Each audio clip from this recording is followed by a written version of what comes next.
बिस्मिल्लाहिर्रहमानिर्रहीम। Dear students, अस्सलाम वालेकुम। आज का जो हमारा टॉपिक है रूटीन के टॉपिक से ज़रा डिफरेंट है।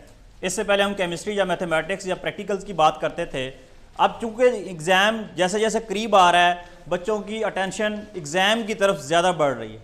तो एग्ज़ाम में जब मैं भी ड्यूटीज़ के लिए जाता हूँ सुपरिटेंडेंट बन के, तो वहाँ देखते हैं जो बच्चों को सबसे बड़ी प्रॉब्लम स्पेशली 9th क्लास को पहले दिन फेस होती है, वो ये होती है कि जो बोर्ड की तरफ से ये वाली एक शीट प्रोवाइड की जाती है जिसको हम आंसर शीट कहते हैं, बबल शीट कहते हैं, उसको फिलिंग के हवाले से बहुत प्रॉब्लम्स आते हैं। हालांकि इंतहाई आसान काम है, लेकिन उससे पहले बच्चों की प्रैक्टिस नहीं होती। वो पहले दिन उन्होंने शीट देखी होती है, इसलिए कुछ घबराहट का शिकार हो जाते हैं और उस परेशानी के आलम में कोई एक आधा बबल गलत फिल हो जाए या कोई मिस्टेक हो जाए तो सुपरिटेंडेंट भी पहले दिन ज़्यादा प्रेशर में होता है। तो वो बच्चे को बाज़ का डांट भी देते हैं कि जी आप 9th क्लास में पहुंचेंगे, आपको इतना नहीं पता कि जी शीट कैसे फिल करनी थी, नाम कैसे लिखना था। बच्चा चूँकि बच्चा होता है, उधर से एग्ज़ाम का प्रेशर और दूसरा वो गलती, वो और ज़्यादा नर्वस हो जाता है। हमने देखा अच्छे अच्छे बच्चे उस पहले दिन जो छोटी सी मिस्टेक हुई है उसी को दिल में लेके बैठा रहा, उससे सही परफॉर्म नहीं हो सका, उसके अच्छे मार्क्स नहीं आ सके। हालांकि टीचर लेवल पे ये चीज़ नॉर्मल सी है हमारे लिए, हम कहते हैं ठीक है बच्चे से गलती होगी, ठीक हो जाएगी। लेकिन बच्चा अपने लिहाज से सोचता है ओहो पता नहीं मेरा क्या बनेगा, ये मैंने जो रोल नंबर गलत लिख दिया है, ये मुझसे मिस्टेक हो गई है। अच्छा, अक्सर बच्चे क्या करते हैं, स्टूडेंट को कहते हैं सारी शीट चेंज कर दें। शीट चेंज नहीं होती। वो एक बच्चे को जो शीट इशू हो जाती है उसके ऊपर एक उसका नंबर अलाट होता है, वो दोबारा रिवर्स बैक नहीं हो सकती। इसलिए ये गुजारिश आपसे इसलिए कर रहे हैं, आपको इधर ही सारा कुछ सिखा देंगे कि वहाँ जाके आपने ये काम नहीं करना। तो वो शीट वापस नहीं होती, मिस्टेक उसके ऊपर हो चुकी होती है। हालांकि वो टीचर ने शायद करेक्ट भी कर दी, लेकिन बच्चा बहुत परेशान हो जाता है कि जी पता नहीं मेरा क्या बनेगा, पता नहीं मेरा क्या बनेगा। इस 2.5 घंटे का तो पेपर होता है, वो परेशानी में गुजर गया, आपने परफॉर्म क्या करना। तो इस हवाले से उस परेशानी से बचने के लिए आज हम आपको बताएंगे कि जी बोर्ड की जो शीट है, जो बबल शीट है, उसको आपने किस तरह फिल करना है। ये बिल्कुल ये वाली जो शीट है, हमने जो board of intermediate and secondary education Bahawalpur या कोई भी बोर्ड है पंजाब का, उनका जो पहला पेज है उसको हमने एज इट इज स्कैन करवाया, फोटोकॉपी करवाई है उसकी, ताकि बच्चों को वो एक्चुअल पिक्चर पेश हो सके जो वहां उन्होंने फेस करनी है। अब यहां पर जो हमने देखें जरा, इसके ऊपर जो है हेडिंग दी गई है गवर्नमेंट शोधाय APS memorial higher secondary school satellite on Bahawalpur. वहां लिखा होगा board of intermediate and secondary education Bahawalpur, Multan, Rawalpindi, Islamabad, Punjab, जो भी है वो लिखा हुआ होगा। अब सबसे पहले जो स्टार्ट करते हैं, सबसे पहले अगर आप देखें, उससे पहले मैं आपको बता दूं, हम आपको एक फर्जी रोल नंबर इशू कर देते हैं।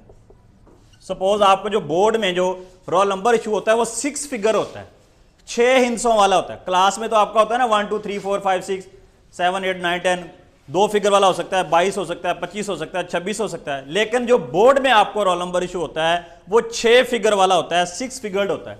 मिसाल के तौर पर मैं कहता हूं जी एक बच्चे का रोल नंबर है जी 1 2 3 4 और लेट्स सपोज उसका ये जो है 27, ये रोल नंबर है जी 1 2 3 4 2 7, ये मैंने सपोज किया है। इसी तरह कुछ 6 फिगर का आपका रोल नंबर अलॉट होगा। अब उसके मुताबिक सबसे पहले देखें जी, जो हमारी शीट स्टार्ट हो रही है इसके ऊपर लिखा हुआ डेट, डेट के ऊपर लिखा हुआ DDMMYYYY, डी फॉर डेज। मिसाल के तौर पर आज जो है 2 मार्च है, तो हम यहाँ 2 लिखेंगे। अगर आपके पास 1 से लेकर 9 फिगर है तो पहले आप 0 लगा लेंगे, हम यहाँ लिखेंगे जी 0, ये 2। अब आगे MM स्टैंड फॉर मंथ, कि कौन सा महीना चल रहा है, कौन सा महीना चल रहा है, तीसरा महीना, ये लिख देंगे 03, ये 0, ये 3।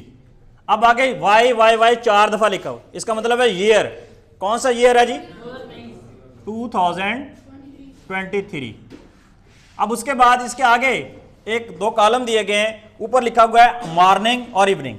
याद रखिएगा मैट्रिक का जो एग्जाम है उसमें 2 ग्रुप्स होते हैं, एक फर्स्ट ग्रुप कहते हैं, एक सेकंड ग्रुप कहते हैं। एक को मॉर्निंग कहते हैं, दूसरे को इवनिंग है। अगर आपके पेपर के ऊपर 8:30 का टाइम लिखा हुआ है तो इसका मतलब मॉर्निंग में। अगर आपके रोल नंबर स्लिप के ऊपर 1:30 यानी 1:30 बजे लिखा हुआ है तो इसका मतलब है आपका इवनिंग है, उसका मतलब क्या होगा, इवनिंग है। तो लेट्स सपोज हम मॉर्निंग में ठहरे हुए हैं, तो हमारा मॉर्निंग है, तो इसको बाज बच्चे क्या करते हैं, इसको टिक कर देते हैं। टिक नहीं करना, इसका बबल फिल करना है। तो ये जो ऊपर वाला इसके सामने बबल है, आप उसको इस तरह उसकी कलरिंग कर दें, उसको ब्लैक कर दें। अब उसके बाद जी इधर आ जाएंगे, आज की डेट क्या है जी, वही डेट दोबारा लिख देनी है आपने, 2 मार्च 2023 है तो अकेला 23 भी लिख सकते। अब फिर देखें यहाँ 2 ऑप्शंस पूछी गई हैं, मैट्रिक एंड इंटर।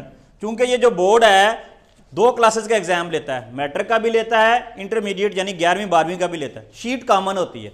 तो इसमें आपने अपना बताना है कि आप किस क्लास के स्टूडेंट हैं, मैट्रिक या इंटर के। अगर आप 9th और 10th के हैं तो आप मैट्रिक वाले को फिल करेंगे, ये वाले को ब्लैक कर देंगे जी इस तरह। उसके बाद है जी पार्ट 1 पार्ट 2। पार्ट 1 से मुराद मैट्रिक का 9th क्लास और पार्ट 2 से मुराद 10th।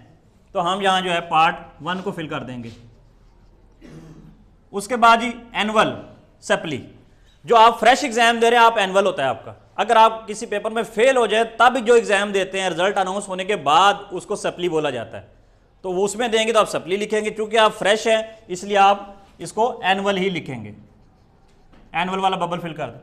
या फिर उसने वही ऑप्शन पूछ ली मॉर्निंग है या इवनिंग है, तो हम कहेंगे जी ये